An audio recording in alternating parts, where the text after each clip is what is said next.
Isekai, sebuah hal yang sering dihujat di dunia perwibuan, termasuk gue sebagai orang yang demen banget menghujat isekai ini. Cuman gue sebisa mungkin ya open minded dan gue berani ngubah opini gue kalau misalnya gue menemukan isekai yang bagus. Gue nonton beberapa judul yang gue rasa gue bakal suka gitu, dan sebenarnya isekai ini fun aja. Cuman rasanya ada yang bikin ganjel gitu di pikiran gue. Kenapa sih image isekai itu selalu mayoritasnya jelek gitu di mata orang-orang? Kayak gue mau mencari tahu masalah tersembunyinya, dan gue ngerasa masalah tersembunyinya di isekai yang akhirnya dipandang negatif banyak orang itu mungkin karena beberapa hal ini. Tapi gue rasa buat itu kita harus ngeliat dulu deh kenapa isekai itu booming pas tahun 2010-an kemarin itu. Rasa boomingnya isekai dan trennya itu ya bisa jadi refleksi dari masyarakat di dunia sekarang ini. Mungkin gue pengen ngomong juga ini refleksi dari masyarakat Jepang aja, tapi masalahnya apa yang dialami seluruh dunia ini juga ya bisa relate gitu loh, walaupun originnya asal usulnya tetap Jepang. Gue pikir gitu karena suatu hal yang menyangkut cerita pop culture atau apapun itu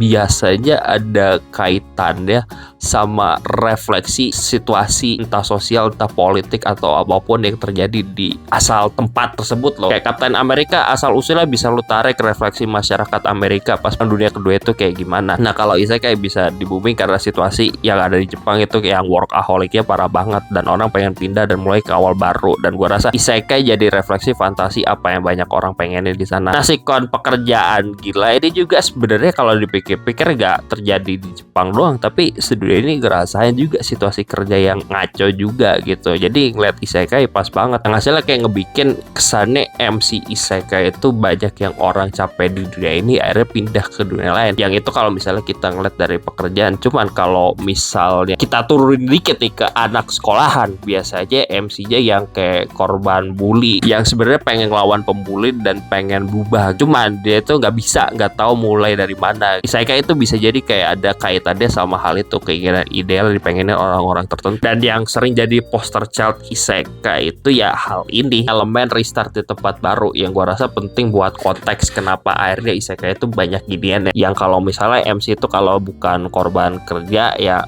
korban bully, bahkan mungkin kombonya korban bully di tempat kerja tuh. Start di kehidupan barunya si MC isekai ini mungkin bakal ada yang susah dan progresnya pelan-pelan di isekai itu, tapi ada juga yang langsung instan nyetel di dunianya, dan ini semua tergantung sama eksekusi ceritanya modelnya kayak gimana. Itu konsep dasarnya tuh ngebikin efek berantai yang gila banget ke trop isekai, dan gua rasa ngebikin pasar isekai didominasi cerita serupa yang ngebikin pasarnya penuh. Hasilnya poster child isekai yang mungkin orang-orang keluhkan itu identiknya sama eskapisme dan fantasi berlebihan yang mungkin orang-orang muak sama tipe cerita isekai kayak gitu. Kombonya seringkali gimmick isekai itu pindah ke dunia fantasi tapi pakai elemen RPG, dan gua hater banget elemen RPG sumpah di cerita fantasi apapun itu. Kecuali kalau komedi ya, tapi kalau cerita serius pakai fantasi RPG gitu gua skip banget ya sumpah. Atau mungkin dicampur harem ecchi juga, yang kalau harem gua jujur gak terlalu masalah amat, gua demen-demen harem gitu. Tapi kalau misalnya yang RPG tadi gua hater banget. Dan mungkin hal ini juga boomingnya isekai ada kaitannya juga, sempat kompetisi menulis itu isekai di ban. Tapi gue ngerasa isekai itu sebenarnya bisa lebih baik dan gak berpusat tentang di indah dunia lain, terus adventure,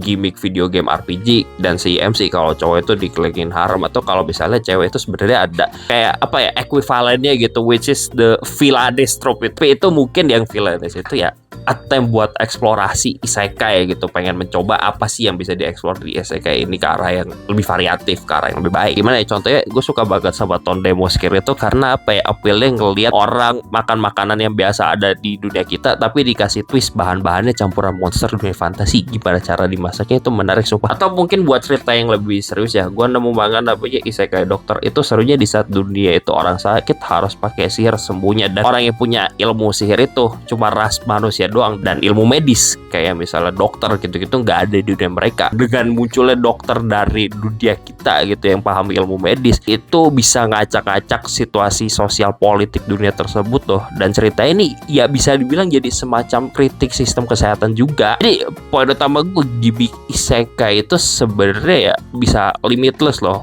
lu naruh orang dari dunia kita dengan logika kita, dengan pengetahuan dunia kita, lu pindahin dunia lain, dunia fantasi yang kagak punya logika yang sama kayak kita, itu bisa menarik banget eksekusinya loh semua. Gimana sih twist logika yang kita biasa pahami kalau dicampurin elemen fantasi itu gimana, ilmu pengetahuannya gimana lah, teknologi gimana, sebenarnya bisa dikembangkan lebih baik gitu. Dan lagi-lagi gue ngerasa isekai kedepannya bakal ada terus menerus, cuman bakal lebih banyak orang kreatif yang bisa menggunakan isekai ini gitu loh. Gimana caranya? Karena overall thoughts gue buat isekai ini ya, sebenarnya kalau misalnya gue ngomong isekai itu jelek itu salah gitu loh, karena gue ternyata lebih memandang isekai sekarang ini sebagai suatu alat gitu loh, kayak alat masak kan, kalau misalnya dipakai salah ya masakannya bisa kagak enak atau apalah gitu loh. Dan isekai juga gitu, gue ngerasa tergantung sama cara dipakainya gimana. Dan ini gue rasa masalah tersembunyi di isekai itu yang ngebikin orang-orang muak itu sebenarnya bukan males sama isekainya,